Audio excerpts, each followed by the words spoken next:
Atsika zany fa tsy hena fantrana amin'ny fotoana ambanivohitra.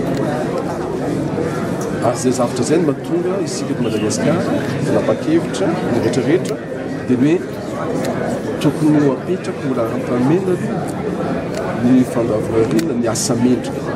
Zany hoe tsapa ny rehetrarehetra dia ny asana amin'ny tontolo ambanivohitra dia asa tsy zarizary, dia asa marefo.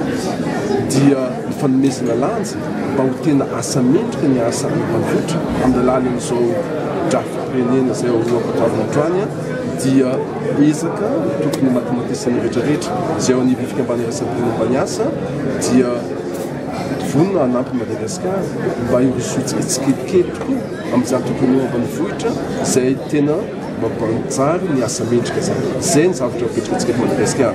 Fa ny zavatra misy hatramin'izay dia be dia be ny programme, be dia be ny projet misy amin'izany hoe tontolo ambanivohitra kanefa tsy nametraka n'izany hoe asa mendrika mitanjona lehibe ao anatin'izany programme zany. Zay nanaovantsika zao drafi-pirenena zao mba ny asa rehetrarehetra atao amin'ny tontolo ambanivohitra dia metrika ho laharam-pahamena ny asa mendrika.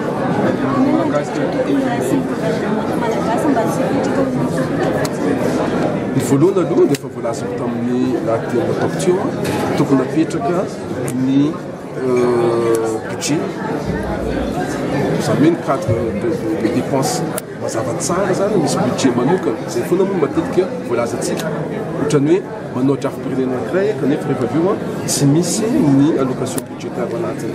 Amin'izany plan national d'action ity dia zay no antsoavina ataoko amin'ny fitondrana ambanivohitra Madagasikara mba ho tena izay laharam-pahamena zay hitantaratra ny fanomezana ny loram-bola amin'ny fametrahana azafy fandavarana ny asa mendrika ny tontolo ambanivohitra.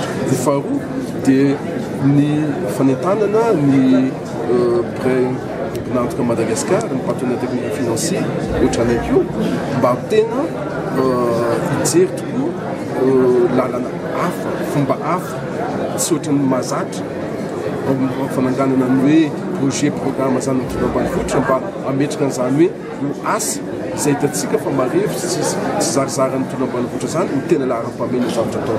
Ka tsy misy zavatra izay ny voalazantsika anatin'ity PNA ity ny resaka mikasika ny fiahina ara-tsosialy ho an'ny mpiasa ambanivohitra ny fanomezana azy ny fomba amin'ny rehetrarehetra afahana mampiakatra ny employabilité na ny formation professionnelle na encadrement professionnel amin'ny tontolo ambanivohitra.